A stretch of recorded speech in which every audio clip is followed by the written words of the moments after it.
नमस्कार दोस्तों, आज की इस वीडियो में मैं आपको मनाली यात्रा के बारे में पूरी जानकारी देने जा रहा हूँ कि कैसे आप मनाली पहुँच सकते हैं, क्या क्या साधन है मनाली में रुकने के, स्नोफॉल कब होती है, किस किस जगह पर आपको घूमना चाहिए और रहने और खाने में कितना खर्चा आएगा, कुल बजट क्या होगा। ऐसे बहुत से सवालों का उत्तर जानने के लिए इस वीडियो को पूरा जरूर देखिएगा।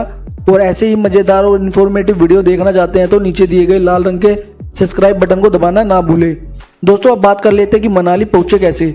मनाली पहुंचने के लिए आपके पास यहाँ पर 5 विकल्प हैं, जिसमें बस, ट्रेन, टैक्सी, फ्लाइट और आपका सेल्फ व्हीकल है। अगर हम बस की बात करें तो ये सीटर, स्लीपर और सेमी स्लीपर एसी वोल्वो बसें दिल्ली के लाल किला, कश्मीरी गेट और पुरानी दिल्ली रेलवे स्टेशन से चलती है, जो 1000 रुपये से 1500 रुपये चार्ज करती है।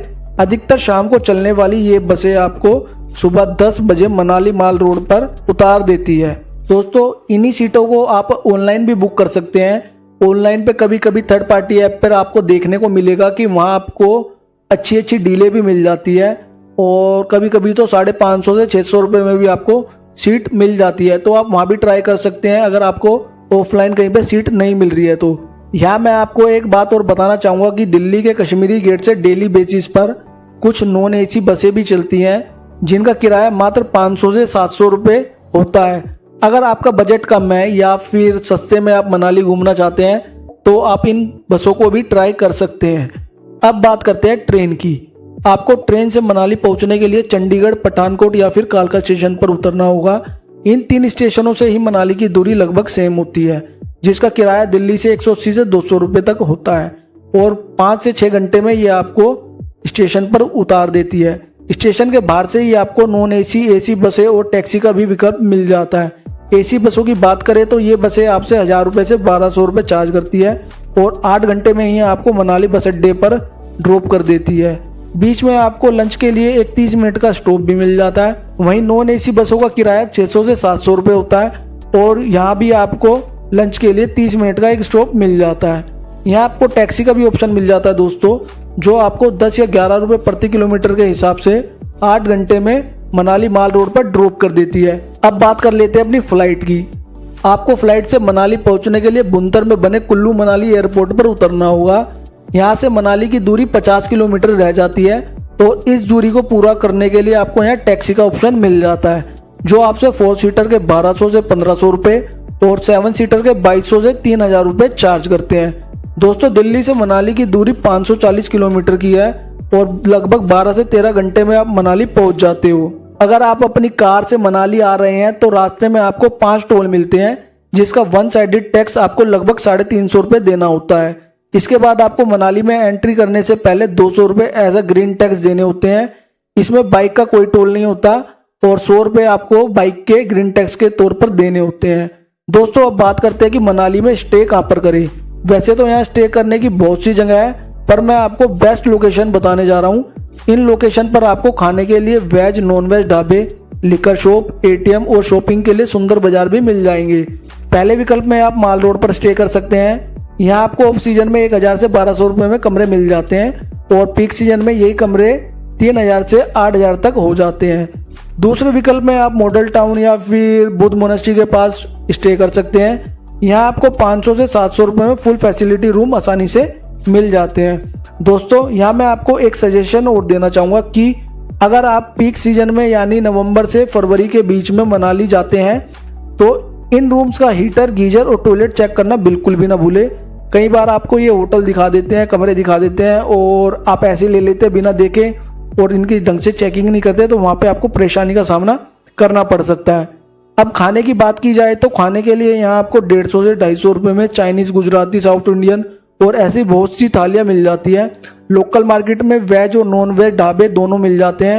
यहाँ पर काफ़ी दुकानें खाने पीने के लिए, पराठों की शॉप्स मिल जाती है और यहाँ की गलियों में, छोटी छोटी गलियों में दोस्तों, यहाँ पे आपको यहाँ का लोकल फूड भी खाने को मिल जाता है। लिकर की बात करें तो यहाँ आपको 180 रुपये में बियर मिल जाती है और दिल्ली से लगभग 100 से 150 रुपये महंगी लिकर मिल जाता है। अगर आप अपने व्हीकल से मनाली आ रहे हैं और साथ में अपना सामान या लिकर कुछ कैरी कर ला रहे हैं तो उसका ओरिजिनल बिल आपके पास होना जरूरी है, नहीं तो आपका जो लिकर है वो बॉर्डर पर ही सील कर दिया जाएगा।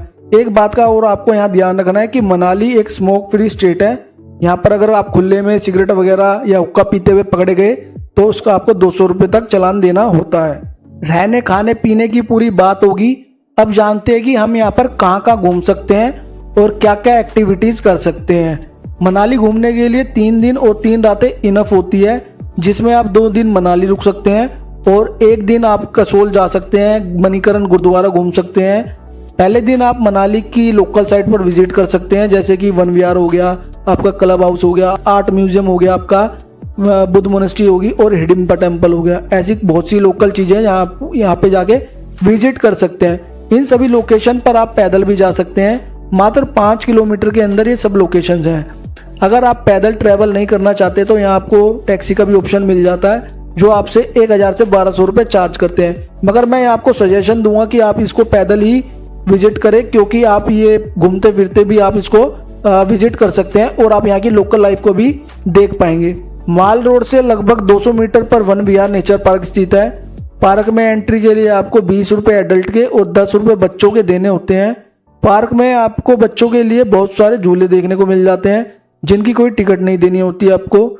यहाँ आप 100 रुपये में जिप लाइन से रिवर क्रॉस भी कर सकते हैं और यहाँ आपको बोटिंग का भी ऑप्शन मिल जाता है, जिसकी टिकट मात्र 100 रुपये की होती है। इसके बाद आप बुद्ध मोनेस्ट्री जा सकते हैं, जो वन विहार से बिल्कुल 200 मीटर की दूरी पर है। अब आप क्लब हाउस में विजिट कर सकते हैं, जिसकी टिकट 25 रुपये की होती है एडल्ट की और 10 रुपये होती है बच्चों की। क्लब हाउस में आप एडवेंचर एक्टिविटी भी कर सकते हैं, जैसे कि जिप लाइन होगी, रिवर क्रॉसिंग होगी, बोटिंग, ऐसी बहुत सी एक्टिविटी यहाँ पर होती है। अगर आप बच्चों के साथ मनाली घूमने आए हैं तो क्लब हाउस में जाना बिल्कुल भी ना भूले। क्लब हाउस के बाद आप डुंगरी जा सकते हैं, जहाँ पर हिडिंबा देवी टेम्पल है। हिडिंबा देवी दोस्तों मनाली की सबसे बड़ी देवी है। यहाँ आप या खरगोश और जो हिमाचली वेशभूषा होती है, इनकी ड्रेस होती है, उनको पहनकर यहाँ पर फोटो भी क्लिक करवा सकते हैं। टेम्पल के सामने ही आपको मनाली आर्ट म्यूजियम देखने को मिल जाता है। यहाँ पर भी आप रुक के 10 से 15 मिनट रुक के अपना टाइम स्पेंड कर सकते हैं और जो इसकी टिकट होती है अंदर जाने की, वो मात्र 30 रुपये की होती है। दोस्तों दूसरे दिन आप वशिष्ठ टेम्पल जा सकते हैं, सोलंग वैली जा सकते हैं, रोहतांग पास जा सकते हैं। वशिष्ठ टेम्पल की बात करें तो ये टेम्पल भगवान राम के जो गुरु थे ऋषि वशिष्ठ, उनको समर्पित है। यहाँ आपको शानदार गर्म पानी के झरने मिल जाते हैं। यहाँ पर आपको एक सुविधा और मिल जाती है कि जो लेडीज और जेंट्स के नहाने के लिए यहाँ पर सेपरेट कुंड बने हुए हैं, जिसमें नहाकर आप अच्छा फील कर सकते हैं। अब बारी आती है सोलंग वैली की। सोलंग वैली वाले रास्ते में बहुत जाम रहता है, ऐसे में आपको सुबह जल्दी उठकर सोलंग वैली के लिए जाना होगा। सोलंग वैली मनाली की सबसे खूबसूरत और ज्यादा टूरिस्ट वाली जगहों में से एक है।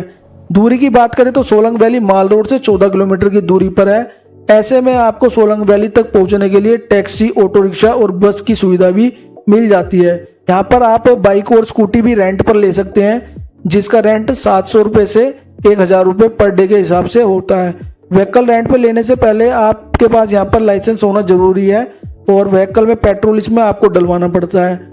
और यहाँ एक चीज का आपको खास ध्यान रखना है कि बाइक या स्कूटी रेंट पे लेने से पहले उसकी वीडियो बनाना ना भूले, क्योंकि बाद में ये लोग किचकिच करते हैं कि भाई आपने हमारी बाइक ठोक दी, बाइक गिर दी, आपको उसका पे करना पड़ेगा वगैरह वगैरह। इन सब चीज़ों से बचने के लिए आपको अपनी सेफ्टी के लिए उनकी जो व्हीकल वो आपको प्रोवाइड करते हैं, उनकी वीडियो बनानी ना भूले।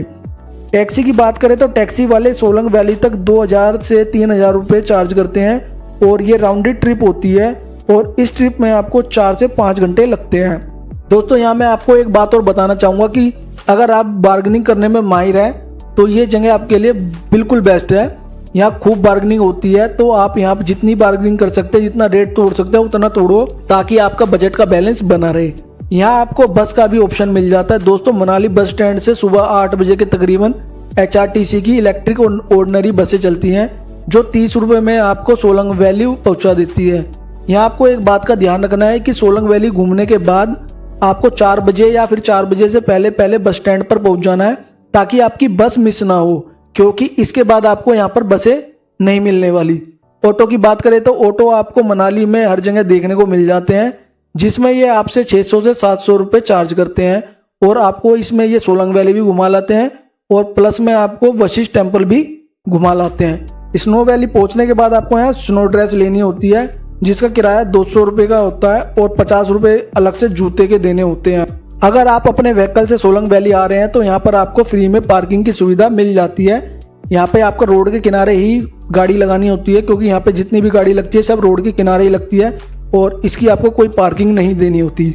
वैली में आप काफ़ी एक्टिविटीज़ कर सकते हैं, जैसे पैराग्लाइडिंग होगी, हॉर्स राइडिंग होगी, स्की होगी, रोपवे हो गया, जॉय राइडिंग होगी, ट्यूब राइडिंग होगी और ऐसी ढेरों एक्टिविटीज़ हम यहाँ पे कर सकते हो। दोस्तों चारों तरफ आपको खाने पीने की दुकानें मिल जाती है। यहाँ भगवान शिव के भी दर्शन कर सकते हैं जो अंजनी महादेव मंदिर के नाम से प्रसिद्ध है। आपको ऊपर की तरफ ट्रैक करके जाना होगा और तकरीबन 1.5 से 2 किलोमीटर आपको जाने के बाद बाबा के दर्शन हो जाएंगे। स्नो की बात की जाए तो यहाँ आपको नवंबर से फरवरी तक स्नो देखने को मिल जाती है। इसके बाद आपको यहाँ स्नो देखने को नहीं मिलती, तो आपको ऐसे में रोहतांग पास जाना होता है। यहाँ से रोहतांग पास की जो दूरी है वो 50 किलोमीटर की है। रोहतांग पास सर्दियों में बंद रहता है और गर्मियों में ही टूरिस्टों के लिए खोला जाता है।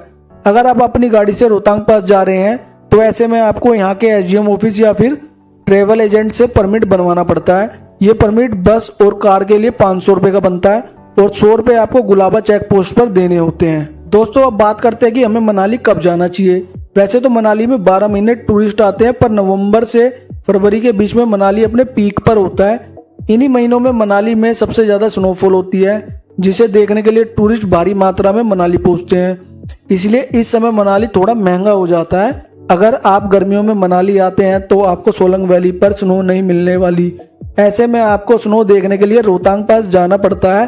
पर गर्मियों में आप यहाँ रिवर राफ्टिंग का लुत्फ भी उठा सकते हैं, जिसका फेयर 300 से 400 रुपये पर पर्सन के हिसाब से होता है। बजट की बात करें तो गर्मियों में आप 4 से 5 हज़ार रुपये में मनाली घूम सकते हैं और नवंबर से दिसंबर के बीच में आपको 7 से 8 हज़ार रुपये खर्च करने पड़ सकते हैं।